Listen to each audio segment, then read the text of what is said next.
ಬೀದರ್ನಲ್ಲಿ ಸಚಿನ್ ಪಾಂಚಾಳ್ ಆತ್ಮಹತ್ಯೆ ಪ್ರಕರಣಕ್ಕೆ ಟ್ವಿಸ್ಟ್ ಸಿಕ್ಕಿದೆ. ಸಚಿನ್ ಪಾಂಚಾಳ್ ಹೆಸರಿನಲ್ಲಿ ಗುತ್ತಿಗೆದಾರ ಲೈಸೆನ್ಸ್ ಇಲ್ಲ ಅಂತ ಬೀದರ್ ಜಿಲ್ಲಾ ಘಟಕದ ಅಧ್ಯಕ್ಷ ಜಗನ್ನಾಥ್ ಶೇಖಜಿ ಟಿವಿ9ಗೆ ಮಾಹಿತಿ ಕೊಟ್ಟಿದ್ದಾರೆ. ನಮ್ಮ ದಾಖಲೆಗಳ ಪ್ರಕಾರ ಸಚಿನ್ ಪಾಂಚಾಳ ಗುತ್ತಿಗೆದಾರ ಅಲ್ಲ ಅಂತ ತಿಳಿಸಿದ್ದಾರೆ. ಸಚಿನ್ ಗುತ್ತಿಗೆದಾರ ಎನ್ನುವುದಕ್ಕೆ ಟೆಂಡರ್ ರಸೀದಿ, ಬಿಲ್ನ ಸಿಸಿ ಇದ್ರೆ ಕೊಡಿ ಅಂತ ಗುತ್ತಿಗೆದಾರರ ಬೀದರ್ ಜಿಲ್ಲಾ ಘಟಕದ ಅಧ್ಯಕ್ಷ ಜಗನ್ನಾಥ್ ಕೇಳಿದ್ದಾರೆ. ಸಚಿನ್ ಗುತ್ತಿಗೆದಾರರೇ ಆಗಿದ್ರೆ ನಾವು ಪ್ರತಿಭಟನೆ ಮಾಡ್ತೀವಿ, ಜೊತೆಗೆ ನಿಲ್ತೀವಿ ಅಂತಲೂ ತಿಳಿಸಿದ್ದಾರೆ. ಸಚಿನ್ ಪಾಂಚಾಳ್ ಸಾವಿಗೂ ನನಗೂ ಯಾವುದೇ ಸಂಬಂಧ ಇಲ್ಲ ಅಂತ ಬೆಂಗಳೂರಿನಲ್ಲಿ ಸಚಿವ ಪ್ರಿಯಾಂಕ್ ಖರ್ಗೆ ಪುನರುಚ್ಚಾರ ಮಾಡಿದ್ದಾರೆ. ನನ್ನ ರಾಜೀನಾಮೆ ಕೊಡಿಸುವುದಕ್ಕೆ, ಖರ್ಗೆಗೆ ಕಪ್ಪು ಚುಕ್ಕೆ ತರುವುದಕ್ಕೆ ಬಿಜೆಪಿಯವರು ಯತ್ನಿಸ್ತಾ ಇದ್ದಾರೆ ಅಂತ ಪ್ರಿಯಾಂಕ್ ಹೇಳಿದ್ದಾರೆ. ಸಚಿನ್ ಗುತ್ತಿಗೆದಾರ ಅಂತ ನಾವು ಯಾವತ್ತೂ ಹೇಳ್ಕೊಂಡಿಲ್ಲ ಅಂತ ಬಾಲ್ಕಿ ಕಟ್ಟಿತುಂಗಾಂವ್ ಗ್ರಾಮದಲ್ಲಿ ಸಚಿನ್ ಸಹೋದರಿ ಸುರೇಖಾ ಹೇಳಿದ್ದಾರೆ. ರಾಜ್ಯ ಸರ್ಕಾರದಿಂದ ಕೇಸ್ ಮುಚ್ಚಿ ಹಾಕೋದಕ್ಕೆ ಪ್ರಯತ್ನ ನಡೀತಾ ಇದೆ ಅಂತ ಆರೋಪಿಸಿದ್ದಾರೆ. ಸಚಿನ್ ಹುಟ್ಟೇ ಇಲ್ಲ ಎಂಬಂತೆ ಹುಟ್ಟಾಕ್ಬಿಡ್ತಾರೆ ಎಂಬ ಭಯ ಕಾಡ್ತಾ ಇದೆ ಅಂತ ಸಚಿನ್ ಸಹೋದರಿ ಸುರೇಖಾ ಆತಂಕವನ್ನ ವ್ಯಕ್ತಪಡಿಸಿದ್ದಾರೆ. ರಾಜ್ಯ ಸರ್ಕಾರದ ಮೇಲೆ ನಮಗೆ ನಂಬಿಕೆ ಉಳಿದಿಲ್ಲ. ಕೇಂದ್ರದಿಂದ ಪ್ರಕರಣದ ತನಿಖೆಯಾಗಬೇಕು ಅಂತ ಆಗ್ರಹಿಸಿದ್ದಾರೆ. ಪ್ರಧಾನಿ ಮೋದಿಗೂ ಈ ಕುರಿತು ಪತ್ರ ಬರೆಯುವುದಕ್ಕೆ ಪ್ರಯತ್ನಿಸುತ್ತೇವೆ ಎಂದಿದ್ದಾರೆ.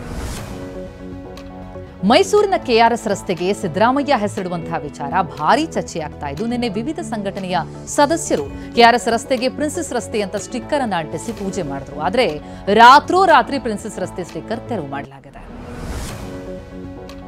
ಮೈಸೂರಿನಲ್ಲಿ ಪ್ರಿನ್ಸೆಸ್ ರಸ್ತೆ ಸ್ಟಿಕ್ಕರ್ ತೆರವು ಮಾಡಿದ್ದು ಯಾರು ಎಂಬ ಪ್ರಶ್ನೆ ಮೂಡಿದೆ. ನಿನ್ನೆ ಪೂಜೆ ಮಾಡಿದ್ದ ಹೂ ಹಾಗೂ ಅರಿಶಿಣ ಕುಂಕುಮ ಮಾತ್ರ ಪತ್ತೆಯಾಗಿದೆ.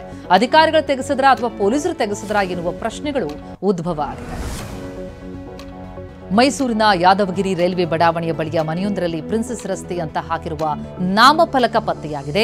ಮನೆ ಮಾಲೀಕರ ಹೆಸರು ಪ್ರಿನ್ಸೆಸ್ ರಸ್ತೆ ಅಂತ ಹೆಸರಿರುವಂತಹ ನಾಮಫಲಕ ವಿವಾದಕ್ಕೂ ಮುಂಚಿನಿಂದಲೂ ಇರೋದು ಗೊತ್ತಾಗಿದೆ. ಐಶ್ವರ್ಯ ಗೌಡಳಿಂದ ವಂಚನೆ ಪ್ರಕರಣಕ್ಕೆ ಸಂಬಂಧಪಟ್ಟಂತೆ 3 ಐಷಾರಾಮಿ ಕಾರುಗಳನ್ನು ಪೊಲೀಸರು ಸೀಸ್ ಮಾಡಿದ್ದಾರೆ. ಬಿಎಂಡಬ್ಲ್ಯೂ, ಆಡಿ Q7, ಫಾರ್ಚುನರ್ ಜಪ್ತಿ ಮಾಡಲಾಗಿದ್ದು, ಹಣವನ್ನೆಲ್ಲ ಸಹೋದರನಿಗೆ ಕೊಟ್ಟಿದ್ದಂತಹ ಐಶ್ವರ್ಯ ಮಂಡ್ಯದಲ್ಲಿ ಸಿಮೆಂಟ್ ಕಾರ್ಖಾನೆ ನಡೆಸ್ತಾ ಇದ್ರು ಅಂತ ತಿಳಿದುಬಂದಿದೆ. ಮಂಡ್ಯದಲ್ಲೂ ಐಶ್ವರ್ಯ ವಿರುದ್ಧ ವಂಚನೆ ಕೇಸ್ ದಾಖಲಾಗಿದೆ. ನಾನು ಡಿಕೆ ಸುರೇಶ್ ತಂಗಿ ಅಂತ ನಿಖಿಲ್, ಅನಿತಾ ಕುಮಾರಸ್ವಾಮಿ ಬಹಳ ಪರಿಚಿತರು ಅಂತ ರವಿಕುಮಾರ್, ಪೂರ್ಣಿಮಾ ಎನ್ನುವರಿಗೆ ನಂಬಿಸಿದ್ರು ಅಂತ ಎಫ್ಐಆರ್ನಲ್ಲಿ ದಾಖಲಾಗಿದೆ. ವರ್ತೂರು ಪ್ರಕಾಶ್ ಆಪ್ತೆ ಶ್ವೇತಾಗೆ ಮತ್ತೊಂದು ಸಂಕಷ್ಟ ಎದುರಾಗಿದೆ. ಶಿವಮೊಗ್ಗದ ಜ್ಯುವೆಲರಿ ಮಾಲೀಕನಿಗೆ 20 ಲಕ್ಷ ಮೌಲ್ಯದ ಚಿನ್ನಾಭರಣ ಪಡೆದು ವಂಚನೆ ಮಾಡಿರುವ ಕೇಸ್ನಲ್ಲಿ ಪೊಲೀಸರು ಇವತ್ತು ಜೈಲಿನಲ್ಲಿರುವ ಶ್ವೇತಾಳನ್ನ ಕಸ್ಟಡಿಗೆ ಕೇಳಲಿದ್ದಾರೆ.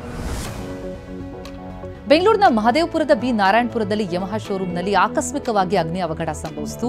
ಶಾರ್ಟ್ ಸರ್ಕ್ಯೂಟ್ನಿಂದಾಗಿ ಶೋರೂಂಗೆ ಬೆಂಕಿ ತಗುಲಿದ್ದು 60ಕ್ಕೂ ಹೆಚ್ಚು ಬೈಕ್ಗಳು ಬೆಂಕಿಗಾಹುತಿಯಾಗಿದೆ. ಸಿಲಿಂಡರ್ ಸ್ಫೋಟ ಆಗಿ ಮಾಲಾಧಾರಿಗಳ ಸಾವು ಪ್ರಕರಣಕ್ಕೆ ಸಂಬಂಧಪಟ್ಟಂತೆ ಕಟ್ಟಡ ತೆರವು ಮಾಡುವಂತೆ 2 ವರ್ಷದ ಹಿಂದೆಯೇ ಮಹಾನಗರ ಪಾಲಿಕೆಗೆ ಪತ್ರ ಬರೆದಿದ್ರು. ಕಟ್ಟಡದ ಪಕ್ಕದಲ್ಲಿ ಅನೈತಿಕ ಚಟುವಟಿಕೆ ನಡೆಯುತ್ತೆ ಅಂತ ಆರೋಪಿಸಿ ಪಕ್ಕದ ಮನೆ ನಿವಾಸಿ ಪತ್ರ ಬರೆದಿದ್ರು.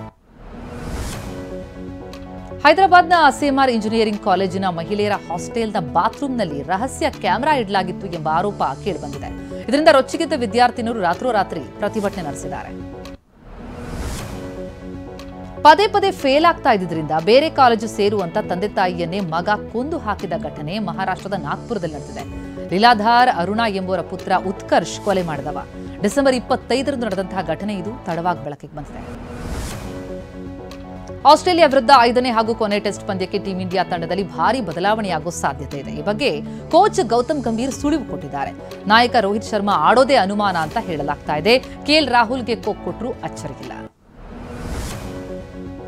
ಟೀಂ ಇಂಡಿಯಾದಲ್ಲಿ ಯಾವುದೇ ಒಡಕಿಲ್ಲ ಅಂತ ಕೋಚ್ ಗೌತಮ್ ಗಂಭೀರ್ ಸ್ಪಷ್ಟಪಡಿಸಿದ್ದಾರೆ. ಡ್ರೆಸ್ಸಿಂಗ್ ರೂಮ್ನಲ್ಲಿನ ಸಂಭಾಷಣೆ ಸೋರಿಕೆ ಬಗ್ಗೆ ಪ್ರತಿಕ್ರಿಯಿಸಿದ ಅವರು ತಂಡದಲ್ಲಿ ಭಿನ್ನಾಭಿಪ್ರಾಯದ ವರದಿಯನ್ನ ಅಲ್ಲಗಳೆದಿದ್ದಾರೆ.